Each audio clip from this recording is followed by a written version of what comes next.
refrigerant recovery on this 2023 Toyota 4Runner.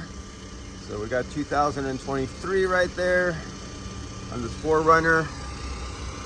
YF refrigerant, 550 grams. Going through the process of recovering refrigerant because it needs some work. Some sheet metal is going to be pulled. They're pulling some line. They're doing, it's all smashed, as you can see right there. Everything's all screwed up. And so I'll complete this.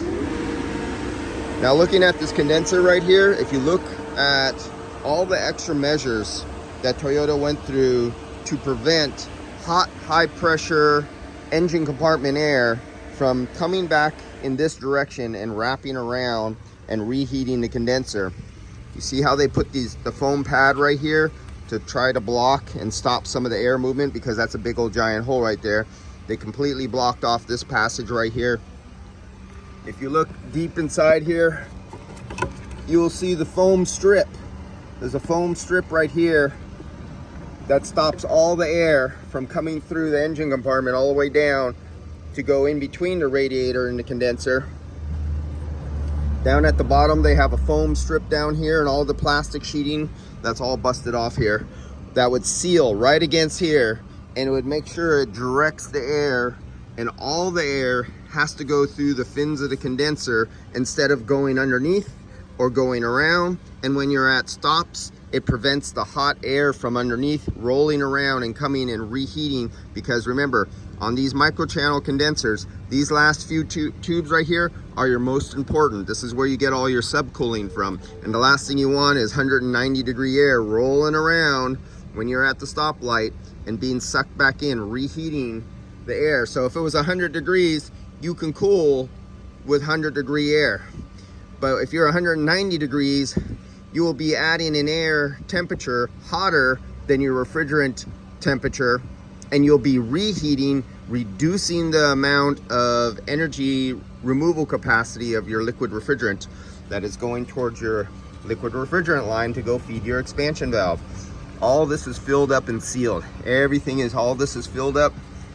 Every possible opening all around is all sealed.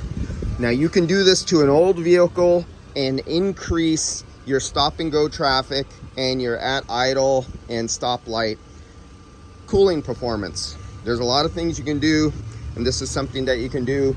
One thing, after a body shop, some body shops have a tendency of, after they replace the sheet metal, they never replace any of this. They leave this off, they leave that off. They leave everything off going all the way around. And the car, when it travels to someplace really hot, suffers with poor cooling performance during stop and go traffic, at idle, at stop lights and stuff like that. So remember to replace all this stuff after an accident.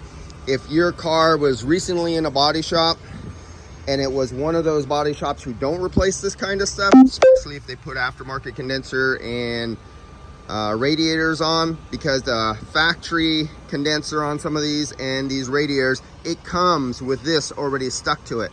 But when they purchase a cheap aftermarket, they say economy part, it will not come with this, and the body shop will not order it, and they'll just slap it on there, and you'll have a gap going all around, and you'll have air bleeding around.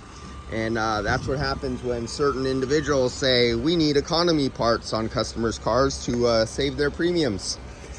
And the customer pays in the end, poor performance or sometimes damage. All right, I'll see you guys later. And don't forget,